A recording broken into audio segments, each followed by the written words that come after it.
Okay, boys and girls, we are going to start reading Pax, and we are on chapter 5, and we're reading from the perspective of Pax. Okay, I'm going to get started. This is my territory. Pax was so startled that he nearly toppled from the oak trunk he'd been drowsing on. All day he'd been keeping watch and seen nothing larger than a grasshopper. And now here was a bright, furred vixen. He had never seen another fox before, but he knew, younger and smaller and a female, but fox. Instinct told him also that the way she held her ears and tail erect meant she expected his submission. I hunt here. Pax felt an urge to run back to his crude nest and press himself into the remaining stalks, as if retreating to his pen, but he resisted it. What if his boy came back and he wasn't here? He flattened his ears to show he meant no threat, but that he would not leave. The vixen paced over, and Pax drew in her scent, as familiar as his own, but also exotic. She sniffed and bristled in distrust at the human scent on him. Pax had been born with the same instinct as well, but distrust is no match for kindness administered consistently and unmeasured, especially in creatures new to the world. Pax had been only 16 days old when Peter had rescued him. A fatherless, motherless curl of charcoal fur, his eyes barely opened, and it wasn't long before he'd come to trust the quiet, gangly boy who brought him home. The vixen poked her pointed snout in to sniff him more closely and bristled again. The scent is my boy's. Have you seen him? Pax shared the most important features of his human, the naked round ears, the towering legs, so improbably long that Pax always feared he would topple over when he ran, the black curled hair that grew to different lengths, then became short again. No humans are here, but they are approaching. Just then, Bristle's head rose as if jerked on an unseen wire. Her ears pricked, trained on a slight rustling in a nearby tuft of broom sedge. Her rear began to twitch, gathering energy. She sprang high and then, paused tight over her black nose, dived into the grass with a flash of white-tipped tail. Pax sat up, alert. In a second, Bristle's head reappeared, and in her jaws was a wood rat. She leaped clear of the grass, bit through the rat's neck, then dropped it to the ground. Orphaned before he'd been weaned, Pax had never eaten raw prey. His hunger rose at the blood scent, and so did his curiosity. He took a cautious step closer. Bristle growled, and Pax retreated to watch from a safe distance. He grew hungrier as she crunched bites.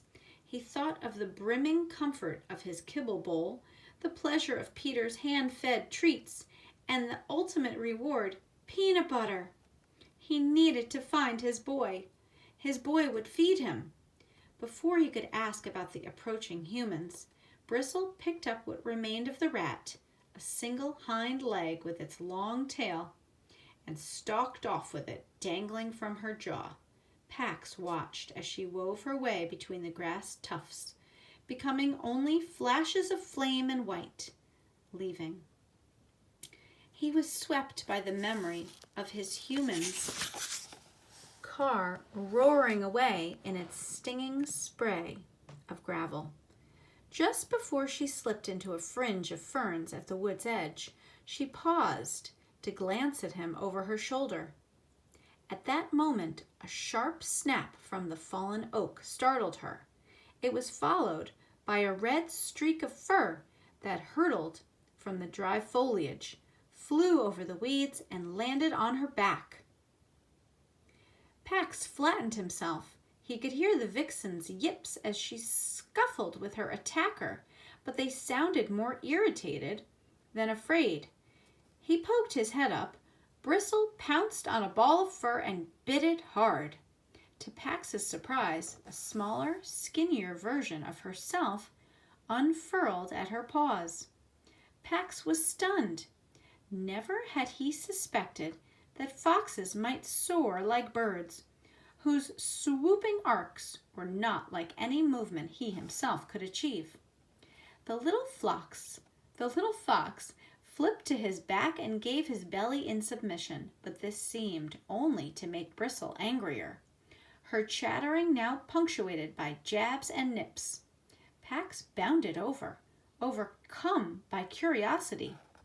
The skinny fox startled at the unfamiliar human scent and looked over Bristle's shoulder.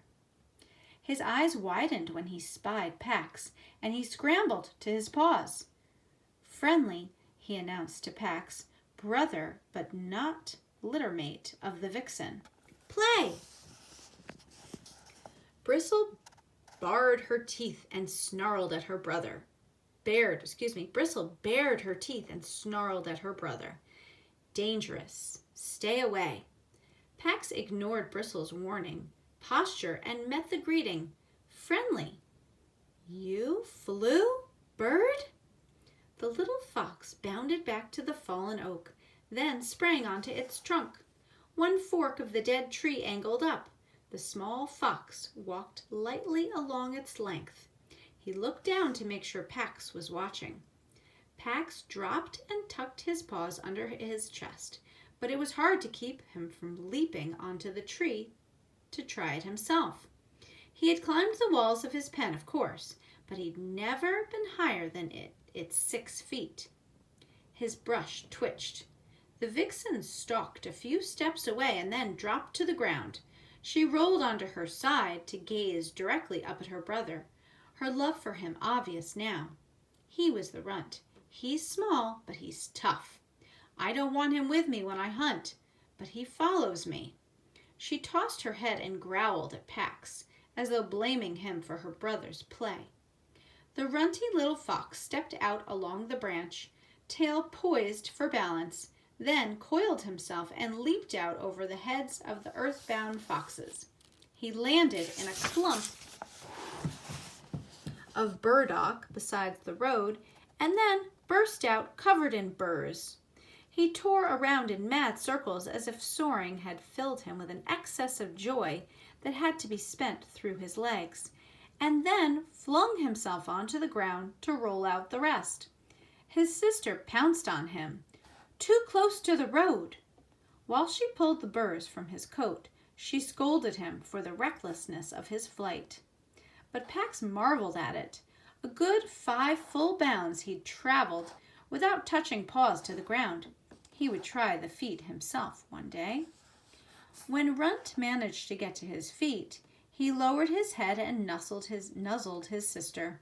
She knocked him back to the ground, only mock rough this time, and then sat on him, pinning him down. He struggled a little, but never really tried to upset her, and he protested only meekly when she began to groom him. Pax settled himself a respectful distance away. After a while, her brother now properly subdued and her irritation spent, Bristle retrieved the morsel of rat and dropped it in front of him. She lay down and began to lick her paws, then to clean her face with them. Pax edged closer, so low that his belly brushed the ground. The company of these 2 young foxes drew him, whether he was welcomed or not. Bristle stretched out in a patch of slanting sunlight. Her damp cheeks glistened like the pumpkin-coloring wood of the table where Pax's humans ate their food, brilliant against the white of her sleek throat. Pax looked over at Runt, who was sniffing the spot where Pax had slept. His coat markings were identical, but not as vibrant. His fur was sparse and tuffy in places, and his hip bones protruded at sharp angles. He reared back suddenly and pounced in mock attack. Pax watched as Runt tossed the toy soldier into the air and then pinned it down over and over. He had done the same thing as a kit. He trotted over and joined the game, and Runt welcomed him as though they had played together since birth. Bristle got to her feet. "Bring it here." Her brother ignored her for a moment, but then, as if he had been judging the limits of his sister's patience, he loped over and dropped the toy at her paws. Bristle issued a throaty rattle at the soldier. "Human, leave it home. Now," she ordered her brother. Runt leaned into Pax and braced his forelegs. Bristle sprang back to nip at her brother. "She stinks of the humans, remember." Pax was startled by the image she communicated to her brother then. A cold, howling wind, a mated pair of foxes, struggling with something that reminded Pax of his pen, steel, but with jaws and clamps instead of bars. The steel jaws and the snowy ground were smeared with blood. Bristle tipped her head to assess the sky and sniff the breeze, which carried the heat of thunderstorms from the south. Home. Runt lowered his tail and began to follow his sister, but then he turned back to Pax, inviting him to come as well. Pax hesitated. He didn't want to leave the spot his humans would return to, but dark clouds were rolling in, and just then thunder boomed in the distance. He knew his boy would not venture out during a storm. He didn't want to think of getting drenched by the side of the road, alone. He tucked the toy soldier into his cheek and set out after the two foxes. Bristle turned when she sensed his presence. "One night only, human stinker." Pax agreed. He would follow his scent back to the road after the storm. His humans would come for him then, and once he found his boy, he would never leave his side. Oh, that was good. And the next chapter we're going to read tomorrow, chapter 6, from Peter's perspective. Okay, I hope you enjoyed the reading. Have a great day.